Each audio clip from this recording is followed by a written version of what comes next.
Bani Hashim di Indonesia ini siapa? Bani Hashim di Indonesia ini adalah Sa'adah Ba'alwi, ada Habib Ali, ada Habib Muhsin, ada Habib-Habib, ini semua. Ini adalah personifikasi dari Mauliduhu di Makkah. Tentu yang sama-sama kita muliakan, kita doakan semoga panjang umur para habaib, para kekasih Allah Subhanahu wa taala.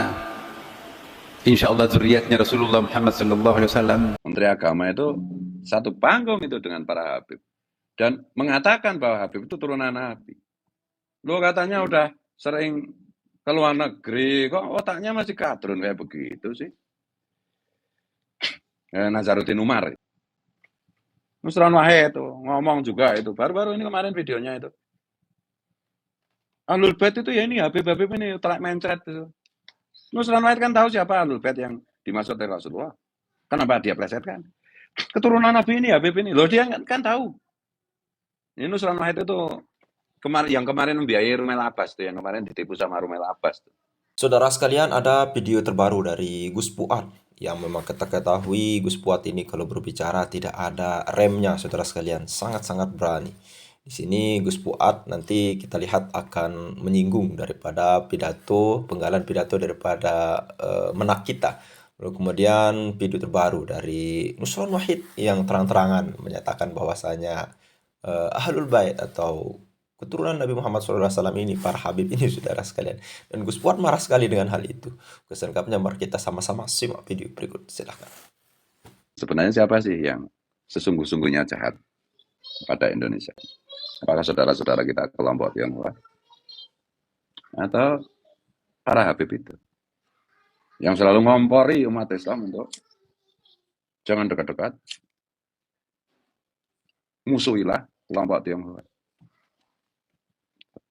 Dan mereka memanfaatkan penyakit umum bernama inferioritas kompleks itu untuk dieksploitasi.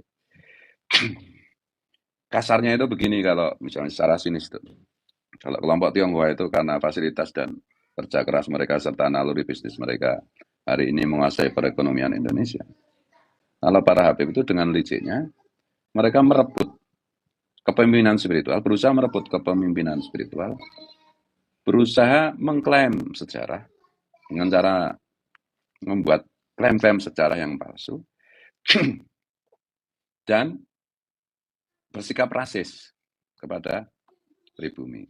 Maka ini bukan masalah oknum ya, bukan masalah oknum. Perilaku Bahar Smith, perilaku Rizik Syihab yang seperti itu memang ya ajaran mereka seperti itu, bukan karena si personifikasinya si Bahar atau si Rizik itu. Makanya ketika Bahar itu diprotes mengenai apa yang dulu itu yang dia bilang tentang ya yang ajaran rasis itu, dia bilang saya itu cuma membaca kitab-kitab yang ditulis oleh leluhur saya kan itu. Nah,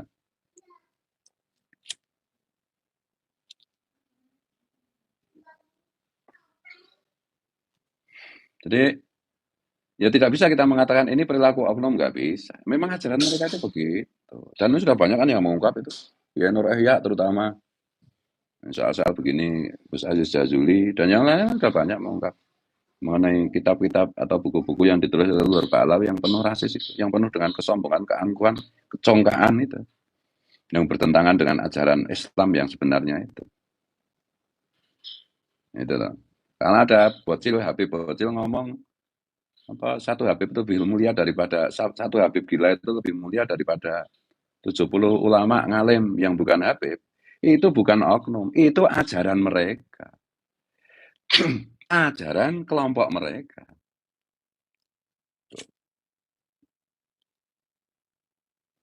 Nah, karena dalam tanda petik itu keterbatasan informasi yang diterima umat Islam secara umum, apalagi di akar grassroots. Dalam sebanyak cara itu ya, kalau ada apa-apa yang dikorbankan kan kelompok Tionghoa. Ya kan, reformasi kemarin, berapa banyak itu gadis-gadis Tionghoa yang diperkosa. Berapa banyak itu keturunan Tionghoa yang dibakar, disiksa, dibunuh. Nah, ini provokasi ini. Provokasinya kelompok Habib ini. Jadi kalau sekarang nasab Habib itu terbongkar palsu, Ini sebenarnya itu menguntungkan bangsa kita. Ini bukan persoalannya umat Islam saja. Ini ada irisan kepentingan dengan suku-suku lain di luar di luar penduduk yang disebut dengan pribumi itu. Termasuk ini ada irisan kepentingan dengan Tionghoa. Kalau klaim Habib ini sebagai keturunan Nabi ini bisa kita sampaikan, kita edukasikan secara masif kepada warga bangsa Nusantara, maka kelompok Tionghoa akan merasa lebih aman, terlindungi. Karena sebenarnya kalau ada pribumi jahat kepada Tionghoa, itu selalu berangkat dari provokasi kelompok Habib. Gitu.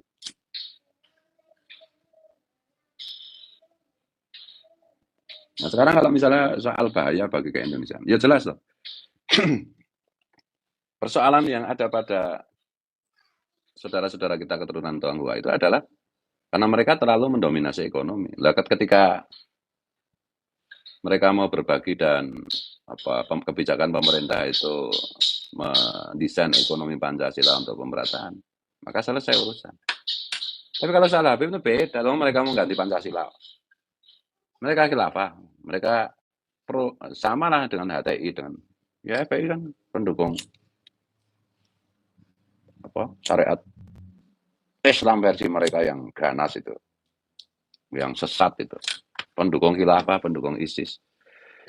Ini ke jantung kebangsaan kita, ke jantung ideologi bangsa kita. Saya itu punya banyak santri Tionghoa non-Muslim. Dan mereka satu tidak rasis, mereka Pancasilais.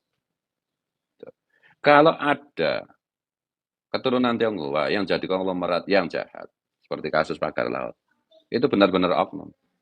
Tapi kalau ada Habib yang arogan, yang jahat, yang rasis, itu benar-benar ajaran, bukan oknum. Ajaran mereka begitu, ajaran kelompok mereka begitu. Makanya dalam soal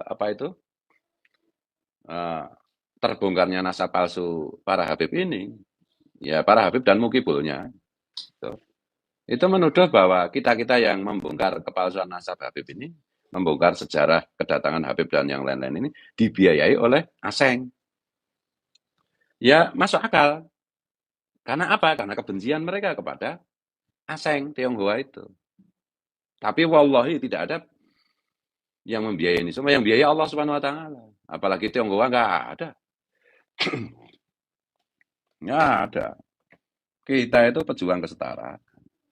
Makanya saya gembira itu ada Bang Krisyanto Oni itu ya, yang dari NTT, yang aktivis gereja, yang udah saya mati akhir-akhir ini sudah ada 2 video Bang Krisyanto yang ikut bicara mengenai nasab palsu Habib dan bahaya para Habib bagi Indonesia. Saya gembira karena Mas Krisyanto ini aktivis gereja. Mas Krisyanto sadar bahwa urusan perhabiban ini bukan urusannya umat Islam, bukan cuma urusannya umat Islam, bukan cuma urusannya orang NU, tapi ini urusan kebangsaan. Kalau kita biarkan mereka merajalela dengan ajaran-ajaran yang membahayakan, yang bertentangan dengan ideologi bangsa kita, dengan bertentangan dengan Bhinneka Tunggal Ika, ajaran rasis mereka, sombong mereka, kelicikan mereka, kita biarkan, ya ini bangsa ini yang remuk redam, yang hancur.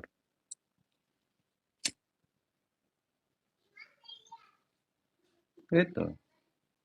Tetapi saya maklum ketika teman-teman, saudara-saudara kita yang non-Muslim, apalagi yang dari Tionghoa, tidak ikut bicara itu, saya maklum ya, karena merasa minoritas toh. Merasa minoritas toh. Tapi percaya bahwa ini yang dilakukan Kiai Imad, yang dilakukan Kiai Nur Ihya, dilakukan Gus Abbas, dilakukan Bagus Mogi, dilakukan Gus Fakih, dilakukan Kiai Sarip Rahmat, termasuk saya, Gus Aziz Jazuli, Gus Ahong, dan yang lain-lain, ini untuk bangsa kita. Termasuk untuk keturunan Tionghoa. Karena bagi kita itu Bhinneka Tunggal Ika itu adalah fitrah. Karena bagi kita itu Pancasila itu final. Tidak bisa ditawar-tawar lagi.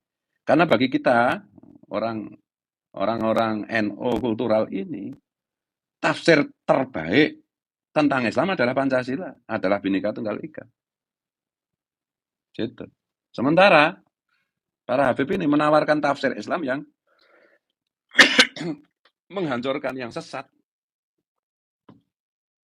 Iya. Dan sekarang ini yang jadikan simbol itu Anies Baswedan, meskipun Anies Baswedan bukan Habib ya, tapi mungkin sentimen sama-sama orang Yaman. Maka bagi saya kayak si Habib Krebo segala macam dengan segala macam apa itu omongannya tentang kebangsaan itu bagi saya nggak ada arti. Ya karena kata kuncinya itu adalah mereka harus berhenti mengaku sebagai keturunan Nabi di depan publik. Ya, Habib Krebo apa pernah ngaku dirinya bukan keturunan Nabi? Tidak. Di TV masih dia ngomong, saya Habib keturunan Nabi. Nabi Dajjal.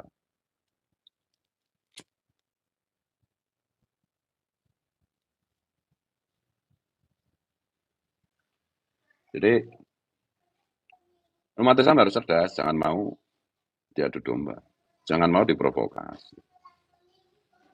Itulah. Makanya yang paling menentang Ahok dulu siapa? Ya Rizik. Ya karena ini persaingan ras.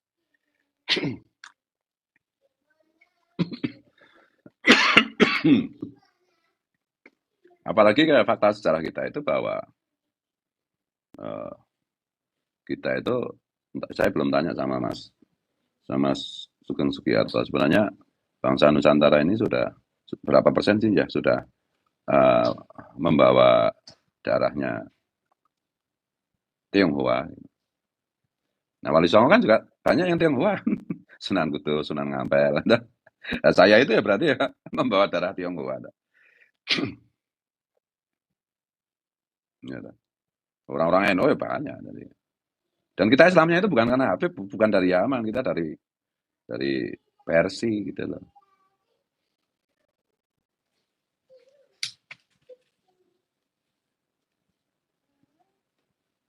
Dari Musa Al-Kadhim. Nah ini ya kita semua udah tahu kan Habib juga mau mengklaim Wali Songo sebagai orang Yaman. Jadi Rasulullah aja mau dijadikan orang Yaman, oh gimana? muka lo gile kata Ben Yamin dulu.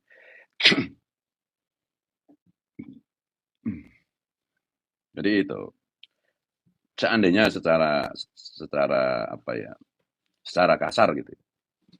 Itu misalnya ini secara kasar gitu. Ini kelompok Tionghoa itu dalam tanda petik kejahatannya itu semata-mata karena mereka menguasai perekonomian Indonesia. Ya karena itu tadi secaranya mereka dapat fasilitas dan mereka memang DNA mereka memang entrepreneur. Sementara DNA entrepreneur di kalangan pribumi dimatikan oleh pemerintah kolonial Belanda. Tapi kejahatan Habib Alawi itu luar biasa. Dan kata kuncinya adalah pengakuan mereka yang palsu itu bahwa mereka keturunan Nabi. Kata kuncinya di situ. Karena orang Islam Indonesia itu kalau udah dibilang dikatakan sebagai keturunan Nabi, oh sudah luar biasa kecintaannya. Kecintaan berarti penghambaan. Apalagi mereka merusak apa itu konsep-konsep mengenai misalnya Ahlul Bait. Keluarga Nabi. Yang disebut keluarga Nabi itu kan Ahlul Baitnya Nabi. Wa tahirukum tadhira di dalam Al-Ahzab itu kan Rasulullah sendiri membatasi hanya beliau, Fatimah Az-Zahra, Sayyidina Ali karramallahu wajhah, dan Sayyidina Hasan, Sayyidina Husain, cucu beliau dari Fatimah Az-Zahra. Istri beliau aja oleh beliau tidak disebut sebagai Ahlul Bait yang dimaksud dalam surat Al-Ahzab yang disucikan oleh Tuhan itu. Istri Nabi itu kan disebut Ummatul Mukminin, ibunya orang beriman. Nah ini sekarang Habib ngaku Ahlul Bait. Kacau. Ya itu. Saya sebagai orang Nusantara, grup apa paternal saya, garis laki-laki saya kan sudah terbukti. Oh, meskipun saya juga membawa darah Wali Songo, berarti Tionghoa. Tapi garis paternal laki-laki saya kan grupnya. Sebagai orang Islam, sebagai orang NU, ini semua kepentingan ideologi saya itu ditabrak oleh kelompok Habib. Sebagai orang Nusantara, saya punya Pancasila Bhinneka Tunggal Ika, mereka tabrak. Mereka mau ganti dengan khilafah, dengan syariat Islam. Versi mereka yang penuh dengan kepalsuan dan kebrutalan serta kebengisan itu.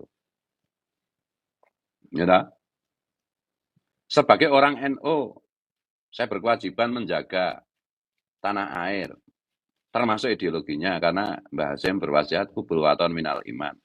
Mereka mau tabrak juga oleh para Habib itu. Sebagai orang Islam, mereka tabrak juga. Kemuliaan Nabi saya, yaitu Muhammad SAW, itu mereka tabrak. Nabiku itu enggak kayak para Habib itu. Akhlak Nabiku itu bertentangan dengan akhlak para Habib itu. Nabiku suka memberi, para Habib suka meminta, mendawir. Nabiku itu punya rasa malu yang besar, para Habib itu diablek, rai gedek, enggak punya rasa malu. Nabiku itu lemah lembut, para Habib itu kasar keras. Nabiku itu tulus, mereka licik. Nabiku itu tidak rasis, memuliakan semua ras, mereka rasis. Nabiku itu melayani, mereka minta dilayani. Betul.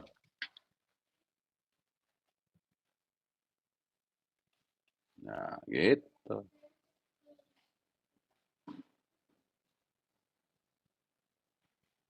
Jadi hari-hari di mana ada pik, ada seluruh macam-macam itu.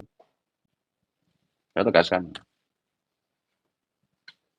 Kalau kita melihat dengan hati nurani yang jernih, kita melihat kalau ada orang keturunan Tionghoa yang jahat, konglomerat yang jahat, itu benar-benar oknum, bukan ajaran mereka. Tapi kalau kita melihat ada Habib yang jahat, itu memang ajaran mereka begitu. Kalau ada Habib yang rasis, memang ajaran Habib itu rasis. Makanya para Habib itu saya bilang, saya akan terima sebagai saudara dengan 2 syarat. 1, mereka mengaku di depan publik sebagai bukan keturunan Nabi. Yang kedua, mereka bersumpah setia kepada Pancasila Bhinneka Tunggal Ika khususnya, dan berjanji untuk meninggalkan ajaran-ajaran leluhur mereka yang merusak Islam, yang rasis, yang penuh dengan keangkuhan. Itu. Merusak ideologi negaraku, ideologi bangsaku, merusak Pancasilaku, merusak Bhinneka Tunggal Ikaku. Ajaran para Habib itu mereka begitu, resmi.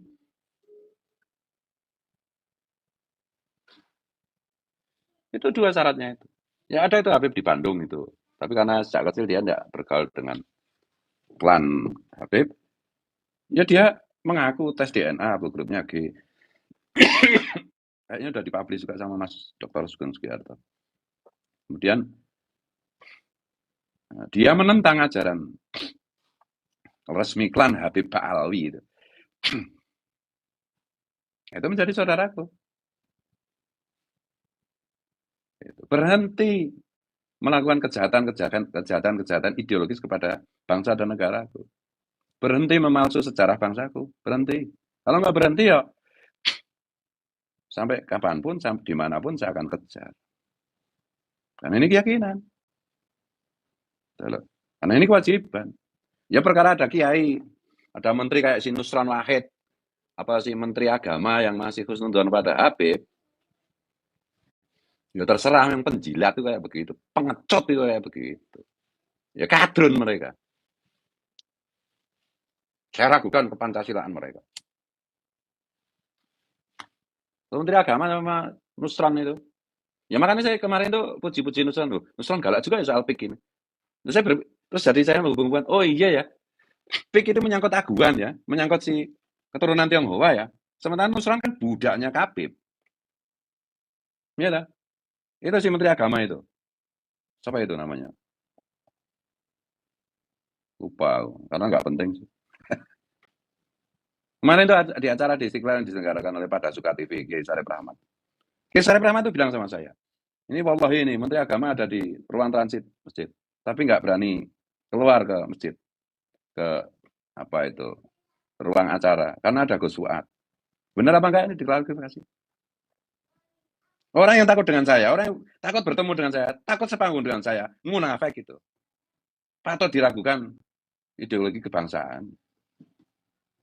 Iya.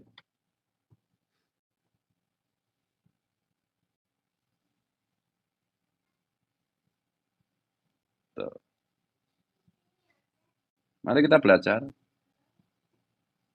merasakan getaran hati, ketulusan, keikhlasan.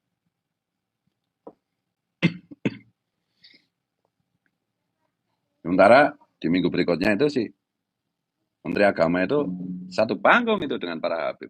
Dan mengatakan bahwa Habib itu turunan Nabi. Lo katanya udah sering ke luar negeri, kok otaknya masih kadrun kayak begitu sih? Nazaruddin Umar. Diganti orang Sulawesi kan banyak yang pintar kalau memang Menteri Agamanya harus orang Sulawesi.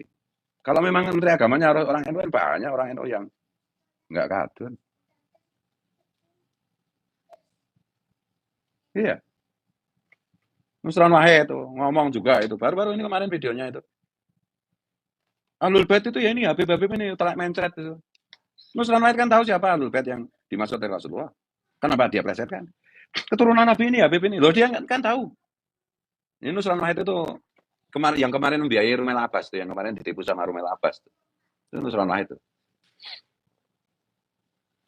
Kayak gitu jadi menteri. Makanya galak sama Aguan ya, karena ini jangan-jangan ada request dari sesembahannya para Habib itu.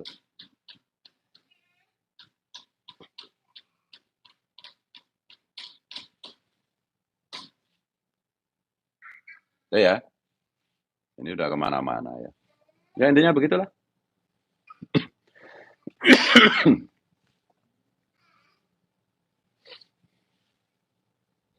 Dan tidak semua orang Tionghoa kan kaya juga, enggak. Hanya orang turunan Tionghoa yang masih membawa tradisi Tionghoanya yang masih di garis kemiskinan kan banyak juga. Sama dengan apa itu pribumi. Dan apa grupnya kan sama itu. Tionghoa itu secara umum ya mayoritasnya O. Dan kalau dari segi populasi di Indonesia itu ya Tionghoa ya kira-kira ya mungkin sekarang sudah hampir 20 juta itu. 20 jutaan orang. Sementara Habib itu maksimal itu paling 200.000 gitu. Tidak? Wow, tetapi mulut mereka untuk memprovokasi yang 200.000 ini bisa melabui kiai, gus, tuan guru, semua jadi goblok semua. Kalau udah dipegang ininya sama Habib, disihir sama Habib, udah hilang akalnya.